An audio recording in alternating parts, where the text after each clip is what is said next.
जिसमें 6421 जो पोस्ट है उन्होंने कहा था कि हम जो है इस पे मोहर लगाया जा चुका है, ये कभी भी आ सकती है। तो 6421 जो है ये परिचारी विद्यालय सहायक की है, साथ ही लाइब्रेरियन की क्लास के लिए अलग अलग अटेम्प्ट होगा। ऐसा कुछ नहीं है, हमने इसके ऊपर जानकारी विस्तार से लेकर आप लोग के बीच जानकारी में दे चुका हूं। बार बार एक ही चीज बताना उचित नहीं होगा। कहने का मतलब यह है कि लास्ट अटेम्प्ट आप लोग का है TRE 3 का। अगर आपने बिहार में एक और बड़ी बहाली आई है, अभी रिसेंटली की मैं बात करूं, कल देर शाम भी लेटर जारी कर दिया गया, नोटिफिकेशन जारी कर दिया गया है कि एक और बड़ी बहाली आई है बिहार में। हम इसके बारे में भी जिक्र करेंगे और अभी एजुकेशन डिपार्टमेंट में लाखों की संख्या में आने वाली है, ये भी जानकारी मिली है। बीपीएससी में नए नए चेयरमैन मैम बनकर जो आई है, आप लोग तो खैर जानते ही है। मैं आप लोग के बीच जानकारी भी रखा था, जो कुछ भी उनसे बातें हुई थी तमाम जानकारी आप लोग के बीच रखा था कि क्या कुछ बातें हुई है। बहुत सारी ऐसी बातें हैं जो नहीं बताया जा सकता, लेकिन फिर भी मैं बताना चाहूंगा कि अभी रिसेंटली में जिस प्रकार एजुकेशन डिपार्टमेंट में फिर से नई बहाली आई है, लगभग 50,000 नई बहाली आई है, उसके बाद फिर से और आने वाले इन तमाम मुद्दों के ऊपर बात करेंगे। साथ ही नियोजित शिक्षक में सक्षमता परीक्षा तो एक बहाना है, फर्जी को पकड़ना है, ऐसी एक सिचुएशन आ गई है। एक एक सीटेट के सर्टिफिकेट पर 5 जगह नियोजित शिक्षक जो है वो सर्विस कर रहे थे, 5 जिला में, यानी कि आपके पास एक सीटेट का सर्टिफिकेट है तो आप एक सीटेट के सर्टिफिकेट से 5 जिला में 5 व्यक्ति नौकरी कर सकते हैं। ऐसी भी सिचुएशन हो रही थी जो फर्जीवाड़ा में पकड़ाया है। मेरा नाम है विकी गोयल और आप देख रहे हैं the times of Bharat. Video को लाइक कर जरूर कर दीजिएगा, शेयर कर दीजिए अपने दोस्तों के यहाँ और सब्सक्राइब करके भी अवश्य जुड़ जाइएगा। भविष्य में जो भी वीडियो अपलोड हो उसका नोटिफिकेशन आपके पास पहुंच जाए। खैर चलिए हम पहले बात कर लेते हैं इन फर्जीवाड़ा मुद्दा को लेकर। नियोजित शिक्षक साहब, मैं आपके लिए विशेष ये पहले टिप्पणी देना चाहूंगा, जानकारी देना चाहूंगा, जिसमें स्पष्ट तरीका से कहा गया है कि एक सीटेट के सर्टिफिकेट पर 5 जिला में नौकरी कर रहे थे फर्जी। इसे ही कहा जाता है फर्जी। नियोजित शिक्षकों में बहुत सारे फर्जी हैं, मुखिया के द्वारा बहालियां हुई थी तो ये लाजमी था कि भैया एक सर्टिफिकेट पर मुखिया जी को 50,000, लाख, 2 लाख, 5 लाख देकर, और जो भी है लोग जो योग्य नहीं थे वो भी योग्य बनकर बहाल हो गए, शिक्षक बन गए और लंबे समय से पढ़ा रहे थे, अभी तक वो पढ़ा ही रहे हैं। उसके बाद बात आई कि सक्षमता परीक्षा के लिए आवेदन करनी होगी, आवेदन नहीं कीजिएगा तो आप नियोजित रह जाएंगे, भविष्य में निकाला भी जा सकता है, क्योंकि नियोजन नाम के कोई शब्द ही नहीं रहेगा आने वाले समय में बिहार में एजुकेशन डिपार्टमेंट में।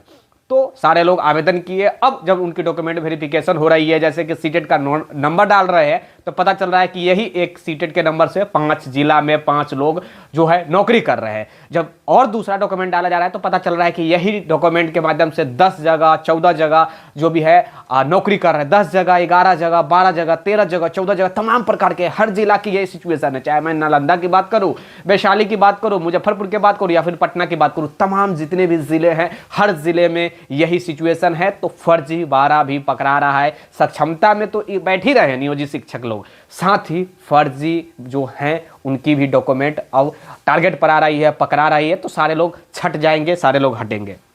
अब आते हैं अपने पॉइंट के ऊपर। सीट जो नए वैकेंसी आई है इसमें PRT हेडमास्टर की, जिसे प्रधान शिक्षक कहा जाता है, प्रधान शिक्षकों की आई है। इसमें वेतन भी निर्धारित कर दिया गया है, 30,500 का जिक्र किया गया है कि जो है मूल वेतन दिया जाएगा। उसके बाद जो भी है आप जानते हैं कि इसमें तमाम प्रकार के अनाउंसमेंट दिया जाता है, सरकारी जितनी भी सुविधा हैं हर सुविधा दिया जाता है। अभी BPSC द्वारा जो शिक्षक बने हैं उनके PRT के लिए आप अगर देखेंगे तो लगभग 25,000 रुपया जो भी है बेसिक पे है, लगभग 25,000 के आसपास बेसिक पे है, और इनका 30,500 बेसिक पे है। लगभग ज्वाइनिंग के वक्त ही लगभग मान के चले तो 60,000 से 70,000, मतलब मैं कह सकता हूं कि 30,500 जो है बेसिक पे है। उसके बाद DA होगा, HRA होगा, हाउसिंग अनाउंसमेंट, मतलब तमाम प्रकार के उसके बाद जो है 15% जो है महंगाई भत्ता, क्या क्या इसमें जुड़ता है, सारा सुविधा जोड़ने के बाद मिला जुलाकर, जैसे कि अभी BPSC PRT में जो शिक्षक है उनको मिल रहा है 40,000 यानी कि 40,000, तो इनको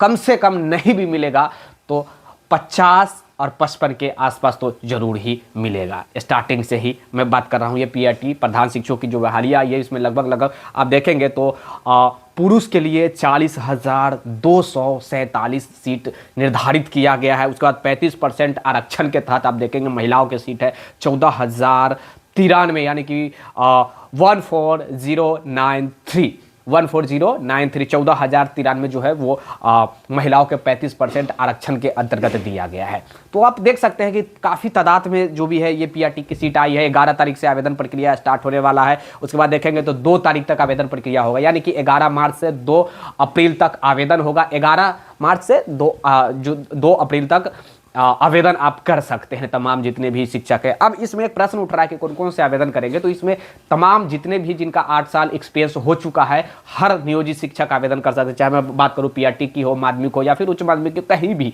आप अगर सर्विस में है बिहार में, इन सर्विस वालों के लिए है, ये फ्रेशर वालों के लिए नहीं है।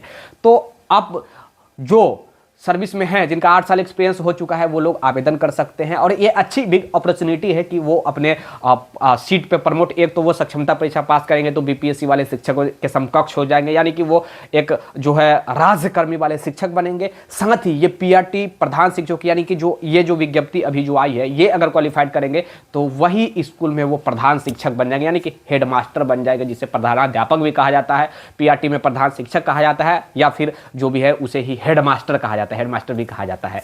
तो इन तमाम जो भी जानकारी था हम देने का प्रयास किया। अब हम आते हैं और बहाली के लेकर कि और कौन कौन एजुकेशन डिपार्टमेंट में आने जा रही है। देखिए काफी जल्द आपको नॉन टीचिंग का ही भी देखने को मिलेगा, काफी जल्द। ये जो था ये काफ़ी लंबे समय पहले भी एक बार आया था जो भी है, लेकिन बिना जो भी है नियमावली के आ गया था। जब नियमावली पारित भी नहीं हुई थी विधानसभा में, जब मुहर भी नहीं लगा था सचिवालय से, उसके बाद भी ये आ गया था, तो कोर्ट चला गया था। कोर्ट केस हो जाने के बाद जो है ये सरकार जो बैक हो गई, रोक लग गया था कोर्ट के कारण, जो ये मैं बात कर रहा हूँ पीआरटी प्रधान शिक्षकों की बहाली को लेकर। तो अब ये आई है, उसके बाद नॉन टीचिंग की भी अब ये जो अभी आई है ये केवल एक्सपीरियंस वालों के लिए, मैं फिर से कहना चाहूँगा, बहुत लोग को कन्फ्यूजन होगा। तो जिनका 8 साल एक्सपीरियंस होगा वही इसमें जा सकते हैं, जो नियोजित शिक्षक जो कार्यरत हैं, सरकारी एक्सपीरियंस का मतलब सरकारी, ना कि प्राइवेट विद्यालय में पढ़ाने वाले। ओके, तो सरकारी स्कूल का जिनका 8 साल का एक्सपीरियंस होगा वो लोग इसमें जा सकते हैं। 8 साल का मिनिमम एक्सपीरियंस अनिवार्य है, 8 ईयर्स। उसके बाद अब देखेंगे कि नॉन टीचिंग में लाइब्रेरियन की भी आने वाली है। उसके बाद परिचारी और विद्यालय सहायक, तो अब अनुकंपा पे ज़्यादातर सीट आप देखेंगे तो दिया जाना है। पिछले दिनों जो विधानसभा में एजुकेशन मिनिस्टर है उन्होंने ही अनाउंसमेंट किया था, जिसमें 6421 जो पोस्ट है, उन्होंने कहा था कि हम जो है इस पर मोहर लगाया जा चुका है, ये कभी भी आ सकती है। तो 6421 जो है ये परिचारी विद्यालय सहायक की है, साथ ही लाइब्रेरियन की 7000 के आसपास लाइब्रेरियन की भी है, उसके बाद प्यून की भी है। मतलब मैं कह सकता हूँ कि नॉन टीचिंग में अभी भी बहुत सारी सीटें खाली है, काफ़ी लंबे समय से बहालियां नहीं हो रही है। तो ये लाजमी है कि सीट दिन पर दिन बढ़ते जाएगा। कोई रिटायर हो रहा है, कोई मर भी रहे हैं, कोई सर्विस में रहते हुए, तो ये तमाम सीटें जो है वो खाली होगा। तो ये तमाम सीटों को अब भरने के प्रयास किया जा रहा है। बड़ी प्रश्न आ रहा था कि सर नॉन टीचिंग के वालों के लिए आप नहीं आवाज़ उठा रहे हैं, एज रिलैक्सेशन के बारे में आवाज़ नहीं उठा रहे हैं, अटेम्प्ट के बारे में आवाज़ नहीं उठा रहे। तो देखिए अटेम्प्ट के लेकर हम अभी क्लियर कुछ नहीं कर सकते हैं। अटेम्प्ट ये लास्ट अटेम्प्ट है, बस मान के आप लोग चलिए, 3rd अटेम्प्ट है, ये लास्ट अटेम्प्ट मान के चलिए। कहा जा रहा था कि 5 अटेम्प्ट होने वाला है, तो मैं 5 अटेम्प्ट अभी मैं नहीं कह सकता हूं, जब तक कोई आधिकारिक जानकारी, ऑफिशियली जानकारी नहीं आएगा कि 5 अटेम्प्ट हो गया है, मैं कैसे आप लोग को कह दूं कि भैया 5 अटेम्प्ट हो गया है। तो इसीलिए 5 अटेम्प्ट अभी नहीं है, अभी 3 ही अटेम्प्ट है। अभी लास्ट अटेम्प्ट आप लोग लेकर चलिए। अगर टीआरई 1, टीआरई 2 और टीआरई 3 में बैठने वाले होंगे तो ये आपका लास्ट अटेम्प्ट होगा, चाहे आप एक क्लास के लिए बैठे या फिर सारी क्लास के लिए बैठे। कुछ लोग कह रहे थे कि सारे वर्ग के लिए, सारे क्लास के लिए अलग अलग अटेम्प्ट होगा, ऐसा कुछ नहीं है। हमने इसके ऊपर जानकारी विस्तार से लेकर आप लोग के बीच जानकारी में दे चुका हूं, बार बार एक ही चीज बताना उचित नहीं होगा। कहने का मतलब यह है कि लास्ट अटेम्प्ट आप लोग का है टीआरई 3 का। अगर आपने टीआरई 1 में भी बैठा, उसके बाद 2 में भी बैठा, तो ये 3 का आपका लास्ट अटेम्प्ट है। अब थोड़ा बच के, फॉर्म भरने से अटेम्प्ट काउंट नहीं होता है। पहली बात, आप एग्जाम में बैठेंगे, अपियर होंगे, वहाँ पे आपका प्रेजेंटेशन मौजूदगी होगा, आप वहाँ पे थंब जैसे ही लगाएंगे, सिग्नेचर जैसे ही करेंगे, आप वहाँ पे प्रेजेंट उपस्थिति दर्शाएंगे, आप जैसे ही फॉर्म OMR भरेंगे आपका अटेम्प्ट काउंट हो जाएगा, OMR भरे आपका अटेम्प्ट काउंट हो जाएगा। तो इसीलिए ये सब कुछ से बचिए। तैयारी है तभी आप एग्जाम में बैठिएगा, नहीं तैयारी है आप अटेम्प्ट बर्बाद मत कीजिए।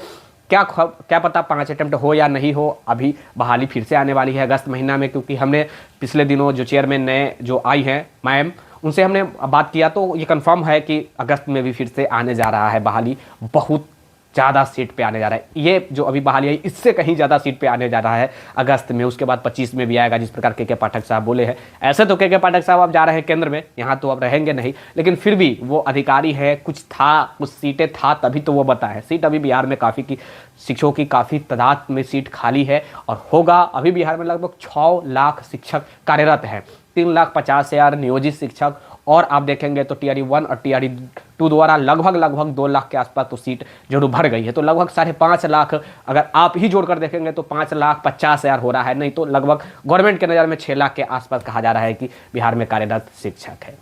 अब देखिए ये टीआरई 3 में जो 87,700 जो सीटें आया है, इसमें से कितना सीट को फुल फिलअप किया जा रहा है। उसके बाद टीआरई 4 आने वाला है अगस्त में, तो टीआरई 3 और टीआरई 4 के लिए क्या कुछ गवर्नमेंट कर रही है ये आप लोग देखते रहिए। विशेष जानकारी के लिए अवश्य जुड़े हुए रहिएगा द टाइम्स ऑफ भारत के साथ। मेरा नाम विकी गोयल और आप देख रहे थे द टाइम्स ऑफ भारत। इसके बावजूद भी आप लोगों के बीच किसी प्रकार के प्रश्न हो तो अपना अपना प्रश्न कमेंट के माध्यम से जरूर कीजिएगा, चाहे नियोजित शिक्षक हो, बीपीएससी टीआरई कैंडिडेट हो या फिर नॉन टीचिंग वाले कैंडिडेट हो। ज़्यादातर कन्फ्यूजन था नियोजित शिक्षकों का और नॉन टीचिंग वाले कैंडिडेट का, तो हमने जानकारी देने का प्रयास किया। तब तक के लिए जय हिंद, जय भारत, मचाते रहिए।